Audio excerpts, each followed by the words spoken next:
Hey guys, so here is my earring wall. I got each of these bins from the Dollar Tree on the website. I don't know if they're still available, but I stacked them and glued them together using E6000 glue. I numbered them from E001 all the way into like the 300s, okay?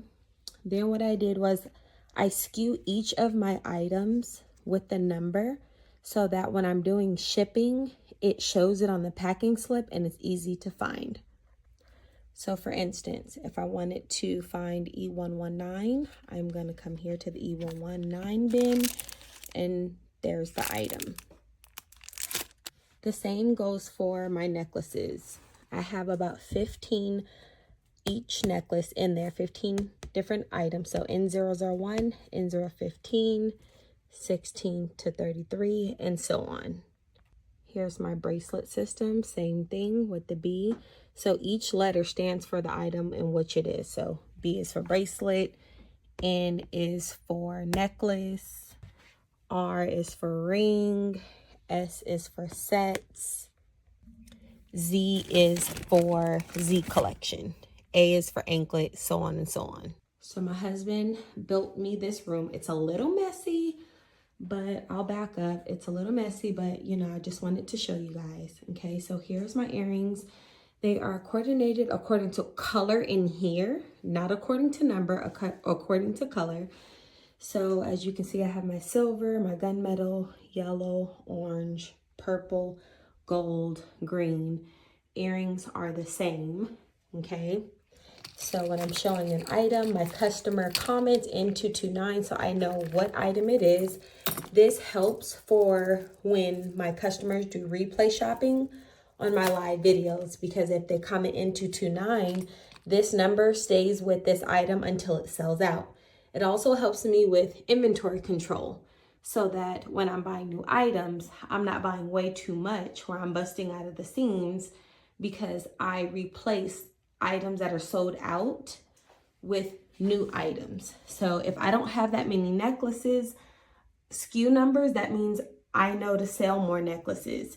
If I am low on available earring SKUs, then I know to sell more earrings. I use these ring trays as well. These are not too much color coordinated, but I use these ring trays and I also attach them to these these like little tags that I got from Amazon, and I put the SKU numbers on here as well. And here's my bracelet wall. This is under construction. This definitely needs to be color coordinated, but the way my brain works, I just know where everything is. Here's another quick tip. I also have this specific wall for items that I only have one left of. Okay, so I put the little pink sticker on there just so that I can concentrate on these items. This section gets updated constantly because whenever an item gets dropped down to a number of 1 or even sometimes 2, I'll pull it over here just so that I know to concentrate on these numbers, because these are about to be my available SKU numbers.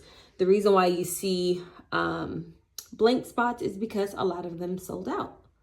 So here's an example of a packing slip. As you can see, I'm covering up my customer's information, but here's each item and the SKU numbers are shown right underneath. So if I wanted to go find E290, all I have to do is come to my earring wall and go to E290. Floral focus, floral focus.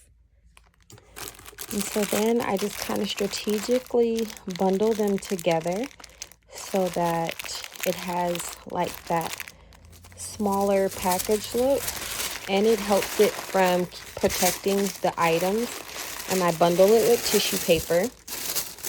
As I am doing this, I just want to remind you guys that I didn't always start off this way with a bunch of inventory or the space. So just keep in mind, if you're just now starting out, that start with what you have. It might be one board, it might be one bucket, or even a little drawer space, but it definitely can be done. You always want to remember to start where you are and grow from there.